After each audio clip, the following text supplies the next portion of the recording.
Les grandes gueules. Il est temps d'accueillir notre GG du jour. RMC, la grande gueule du jour. Il s'agit d'un candidat à l'élection présidentielle. Il s'agit de François Asselineau.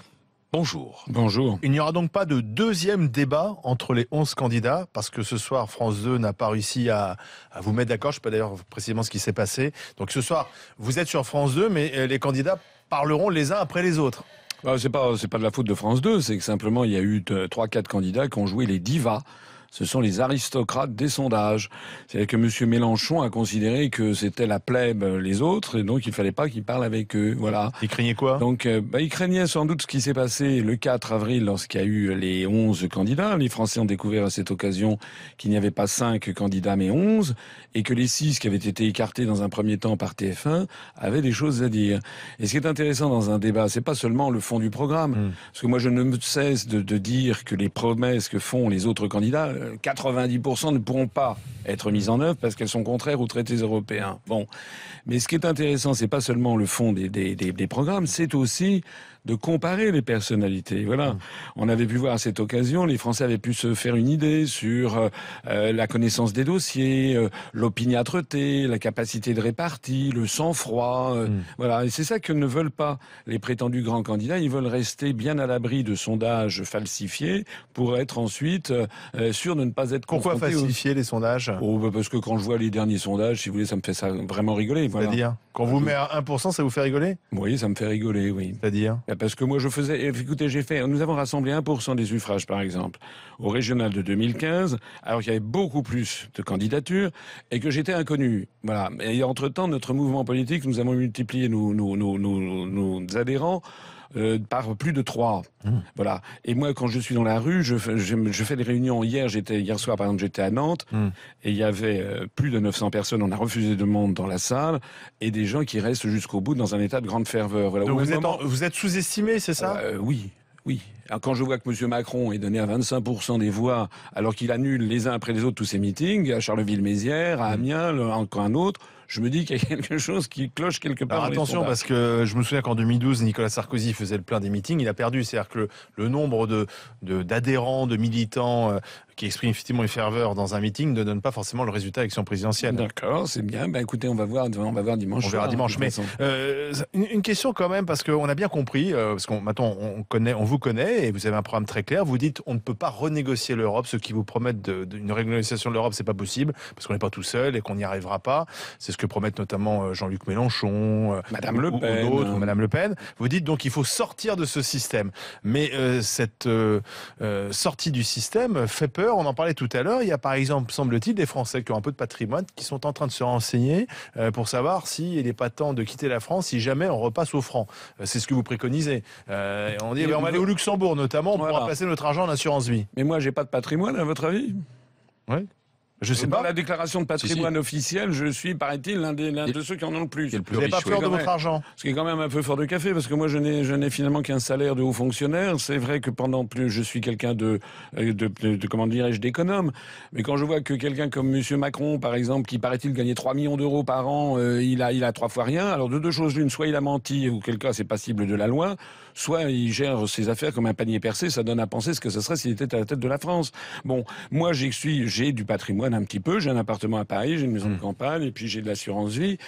Et vous craignez pas votre patrimoine si on repasse au franc ? Mais écoutez, est-ce que vous croyez vraiment que je proposerai aux Français quelque chose dont je serai la première victime ? On raconte n'importe quoi aux Français. Le problème, c'est qu'il n'y a jamais eu de débat de fond sur l'euro. Il y a un principe de droit international qui s'appelle la lex monetae. Lorsque nous repasserons au franc, un nouveau franc, ça ne sera pas le franc d'avant, ça sera un nouveau franc, eh bien les dettes et les emprunts seront convertis en francs, point. Il n'y aura strictement aucune augmentation des dettes ou des emprunts, aucune différence. On a d'ailleurs pu le voir dans le sens inverse, lorsqu'on est passé du franc à l'euro ou du Deutschmark à l'euro. Vous savez, en 1992 ou 93, vous aviez des gens qui avaient acheté, par exemple, des obligations de l'Allemagne en Deutschmark, qui était la monnaie la plus solide du monde, et puis d'un seul coup, l'Allemagne a dit vous allez être remboursé en euros. il y avait un certain nombre de gens qui auraient pu se dire légitimement, ben moi l'euro je ne sais pas ce que ça va être, alors que je voulais être remboursé en Deutschmark. Ils ont eu quoi? Ils ont eu leurs yeux pour pleurer, tout simplement. C'est-à-dire qu'il n'y a pas de négociation. Le problème possible. avec votre histoire, c'est qu'il n'y a pas de précédent en fait. Mais Il y en a qui ont refusé d'aller vers une monnaie unique, vers l'euro, d'accord, très bien. Mais il n'y a pas d'exemple en Europe d'un pays qui a changé de monnaie, qui a été vers l'euro, puis qui est revenu. En tout cas, la donc question c'est ça qui est assez effrayant pour certains. Mais non, mais écoutez, c'est des gens qui disent on saute dans l'inconnu, mais on a sauté dans l'inconnu quand on est entré dans l'euro, et l'euro est en train d'aller au désastre. Parce que personne jamais ne prend en considération ce que je ne cesse de dire, l'euro n'est pas viable, l'euro va exploser. Alors c'est vrai que c'est un peu technique, j'ai présenté d'ailleurs chez un de vos confrères les cours actuellement de l'évolution de solde de la balance des paiements courants à l'intérieur de la zone euro, ça n'est pas viable. Voilà. Et d'ailleurs, l'euro est à l'origine de la croissance continuelle du chômage en France. Si les Français commettent l'erreur le chômage a commencé à progresser en France à la fin des années 70, début 80. Il n'y avait pas l'euro, il y avait le franc. C'est vrai, mais dans les années 80... On sortait des 30 glorieuses, il y a eu 2 chocs pétroliers, ça n'a rien à voir avec l'euro. Dans les années 80, on estimait qu'1 million de chômeurs, ça serait la catastrophe. On en est à 3,6 millions de chômeurs de catégorie A. Peut-être parce qu'on accepte ce chômage massif. On a eu 1 million de chômeurs en plus sous Sarkozy, on a eu 1 million de chômeurs en plus sous Hollande. Si les Français commettent l'erreur d'élire un Sarkozy bis, c'est-à-dire M. Fillon, un Hollande bis, c'est-à-dire M. Macron, on aura, dans 5 ans, 1 million encore de chômeurs en plus. Et on continuera à démembrer la France et notre patrimoine public et privé. Pourquoi l'Allemagne, qui a l'euro, a de la croissance et réduit le nombre de chômeurs alors? Parce que l'Allemagne, c'est l'Allemagne et la France, c'est la France. Voilà, c'est tout aussi simple que ça. Parce que l'euro est une espèce de cote mal taillée entre les monnaies qui la composent. C'est-à-dire, le taux de change externe de l'euro par rapport au dollar. C'est un mélange entre ce que serait le Deutschmark, le franc, la lire italienne, la drachme grecque. Donc, il se trouve que c'est donc une monnaie qui est trop bon marché pour la compétitivité de l'économie allemande. C'est la raison pour laquelle ils vendent énormément à l'étranger, parce qu'ils ont une compétitivité supérieure à la nôtre. Et cette compétitivité, et c'est ça le drame de l'euro, et c'est ça sur lequel aucun candidat à part moi ne s'est exprimé, cette compétitivité de l'Allemagne ne cesse de s'accroître par rapport aux pays du Sud. Voilà. Alors ça veut dire quoi? Ça veut dire qu'effectivement l'Allemagne dégage des excédents commerciaux de plus en plus géants, 247 milliards d'euros l'année dernière, c'est-à-dire supérieur à la Chine. Et puis de l'autre côté, vous avez les pays du sud de l'Europe, et plus on va vers le sud et moins c'est bon, et qui dégagent des déficits commerciaux géants et surtout du chômage de plus en plus important. Que disent les autres? Vous savez ce qu'ils disent? Ils disent qu'il faut appliquer le rapport des grandes orientations de politique économique de la Commission européenne, que j'ai déjà présenté de nombreuses fois, qui d'ailleurs n'est jamais reprise, ce rapport n'est jamais repris par la presse, et qui nous dit qu'il faut, au cours des semestres qui viennent, on a déjà le programme de ce qui va se passer. Il faut baisser, paraît-il, l'impôt sur les grandes sociétés, augmenter la TVA sur monsieur et madame tout le monde, diminuer le SMIC, voire le supprimer, diminuer les prestations chômage, précariser toute la société, ubériser toute la société, les artisans taxis, les médecins, etc., continuer la politique de rigueur. Voilà tout le programme qui, lorsque les flonflons de l'élection présidentielle se seront éteints le 7 mai au soir, les Français découvriront, alors ça ne sera pas les grandes gueules, n'est-ce pas, ça sera la gueule de bois, ils découvriront qu'on recommence les mêmes politiques qu'antérieurement. Sylvain Grandserre. Il y a une vraie singularité avec vous, honnêtement. J'ai lu votre programme, je vous ai écouté attentivement. Je trouve vraiment il y a des choses extrêmement pertinentes sur la défense des plus petits. Enfin, je pensais vous coincer plus facilement. Puis finalement, il y a plein de choses où je suis tombé d'accord avec vous. Ben voilà. Parce que voilà, faut voir ce qu'on entend dire de vous. Enfin, on ne sait pas comment vous avez eu vos 500 signatures. Vous êtes passé de 17 signatures en 2012 à 500 signatures d'un seul coup. Et Macron, il est passé de 0 à plus de 2000. Justement, il a fait comment, lui? Non, conspirationniste et tout. Moi, la question que je voulais poser, la première que je voulais vous poser, vous sentez-vous comme un repenti? Parce que dans votre description, vous mettez en avant votre remarquable expérience des négociations internationales, votre excellente connaissance des dossiers, la profondeur de vos analyses et vos capacités hors normes, c'est vous qui le dites, de vous-même. Ce qui n'est pas très modeste, mais j'ai l'impression du coup d'être avec un repenti. Quand on a votre stature, quand on a votre culture qui a été unanimement reconnue, d'habitude on est pro-européen, on est internationaliste entre guillemets. Et j'ai l'impression que vous êtes une espèce de repenti du système. C'est pas un repenti, c'est que vous étiez comme ça avant. Vous pensiez ça quand vous étiez dans les grandes rencontres avec Nelson Mandela, le pape, tout ça?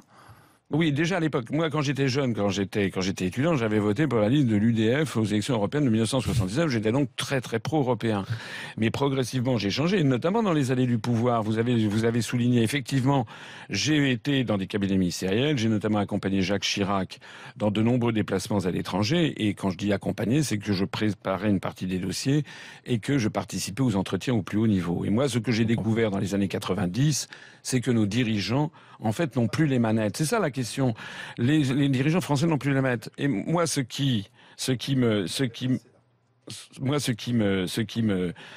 que vous devriez souligner, me semble-t-il, c'est l'honnêteté foncière de la démarche que je fais, parce que rien n'aurait été plus facile pour moi que de continuer sur la lancée. Je serais devenu ministre ou je serais devenu à la tête d'une grande banque, je gagnerais des sommes considérables.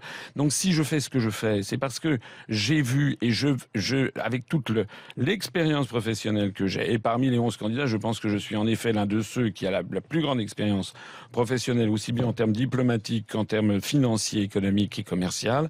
Avec toute cette expérience, je me permets de dire aux Français, faites-moi confiance, je suis là pour protéger la France de ce qui est en train d'arriver. Monsieur Asselineau, moi je trouve que ce qui manque de votre parcours, c'est un parcours de fonctionnaire. Vous avez été proche du pouvoir, vous avez travaillé avec le pouvoir en place, vous êtes un intellectuel, vous théorisez, mais excusez-moi, vous n'avez pas l'expérience du privé, vous n'avez pas l'expérience du chef d'entreprise, vous n'avez pas l'expérience de quelqu'un qui a monté une boîte, qui a entrepris. Alors, excusez-moi, et donc finalement, vous êtes un peu comme beaucoup de responsables politiques, assez protégés par un statut qui vous permet aussi d'être là aujourd'hui, mais c'est peut-être ça aussi la faiblesse de votre parcours. Est-ce que vous faites partie du système? Alors d'abord, écoutez, moi ce qui me fait rigoler, c'est que je n'ai jamais parlé de système d'ailleurs. Au passage, c'est du conspirationnisme. Tous ces gens, c'est quoi le système? Pourquoi ils sont tous là à dire je suis pas dans le système? C'est quoi pour eux le système? Ce sont tous des conspirationnistes.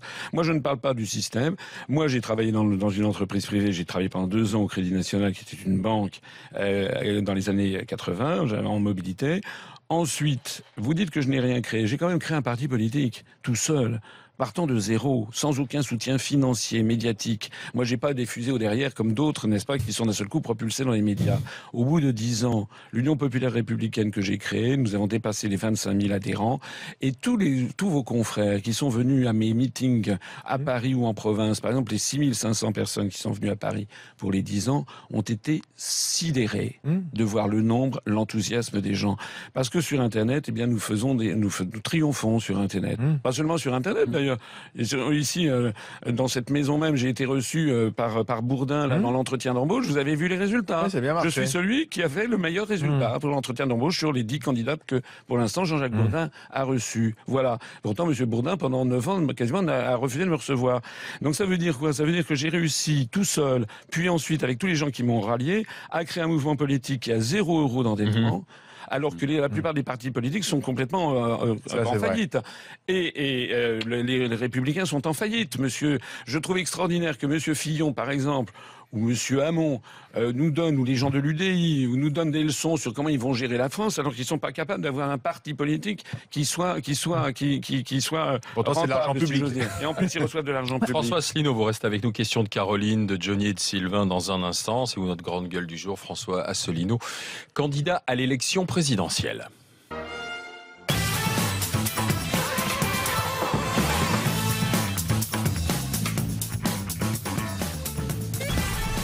Les Gigi, les grandes gueules, avec aujourd'hui François Asselineau, candidat à l'élection présidentielle. Nous sommes à 3 jours du premier tour, donc de l'élection préférée des Français.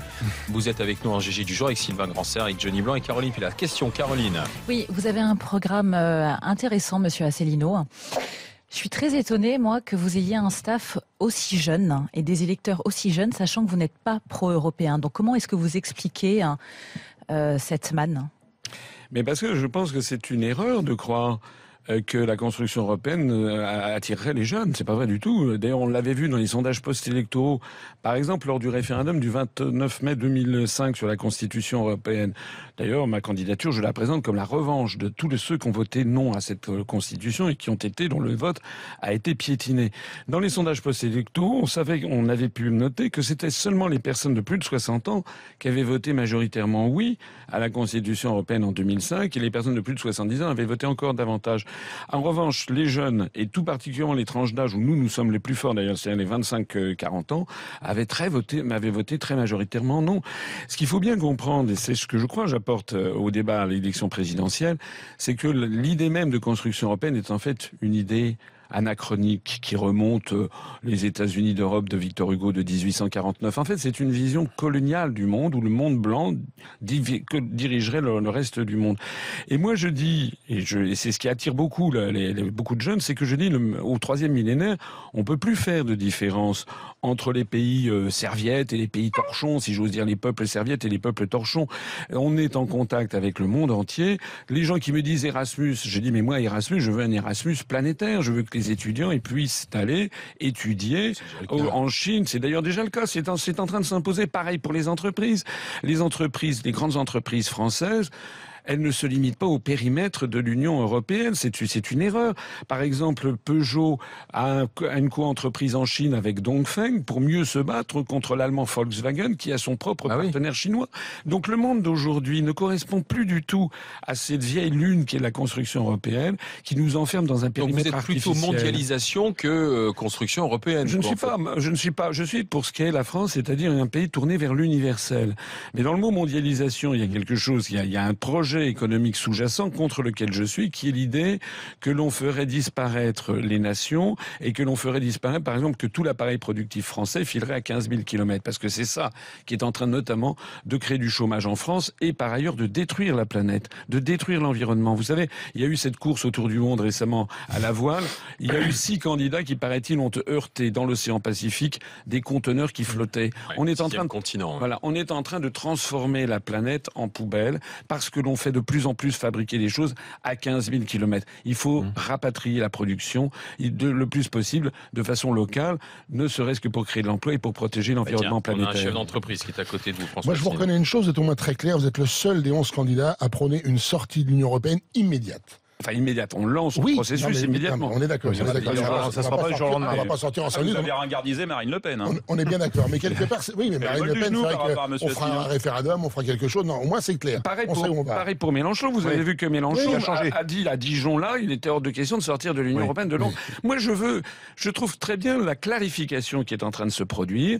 Je suis le seul candidat qui dit aux Français, nous allons faire ce que sont en train de faire les Britanniques, mettre en œuvre l'article 5 vous allez même plus loin, de l'Union européenne. On revient au franc, alors que les Britanniques n'étaient pas passés à l'euro. Oui, mais ils s'en sont très bien portés d'ailleurs. Mais là, je suis pas d'accord sur l'analyse que vous venez de faire à l'instant sur le chômage, par exemple, où la monnaie serait bientôt une des raisons principales du chômage en France. Moi, je pense quand même quelque part qu'on est dans un pays où tout le social repose uniquement sur le travail, et je pense que notre compétitivité, elle est mise à mal par ça, et non pas par la valeur de l'euro. Alors, je ne dis pas qu'il n'y a pas trop de charges qui pèsent sur les entreprises. En particulier, dans mon programme, j'ai prévu de baisser drastiquement les cotisations sociales qui pèsent sur les artisans, les commerçants, les TPE, les PME. Et au passage, j'ai prévu aussi de supprimer le RSI, qui est un véritable scandale. Pour faire quoi à la place ? Je pense qu'il faudrait le rapprocher du régime commun pour s'agissant du RSI. C'est pas ce qu'on demande, nous, les artisans. Alors, s'agissant des charges sociales, moi, je voudrais quand même que les charges sociales ou les cotisations sociales, elles baissent sur ces catégories, mais je voudrais dire et rappeler que les transferts sociaux, les prélèvements obligatoires sont les plus importants en Europe, en Norvège, au Danemark, qui sont des pays qui se portent très bien, alors qu'ils sont beaucoup plus bas, par exemple en Grèce, en Italie ou en Espagne, qui se portent très mal.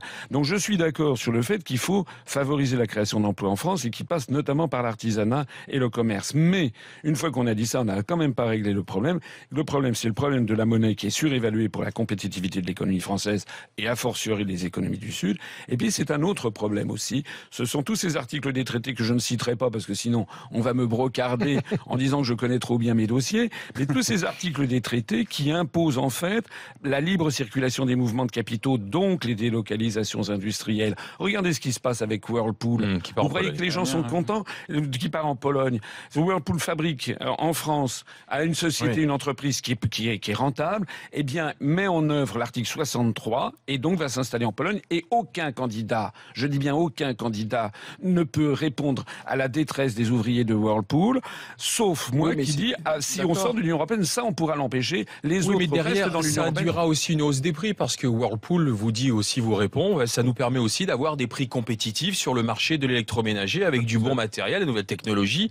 Vous avez raison, et vous, des prix avez, intéressants. vous avez en partie raison. Le modèle économique qui nous est imposé par la mondialisation consiste en effet à proposer, en fait, à rendre chaque Français schizophrène. C'est-à-dire qu'en tant que consommateur, il bénéficie de produits qui sont meilleurs marché, mais en tant que salarié, il n'a plus d'emploi.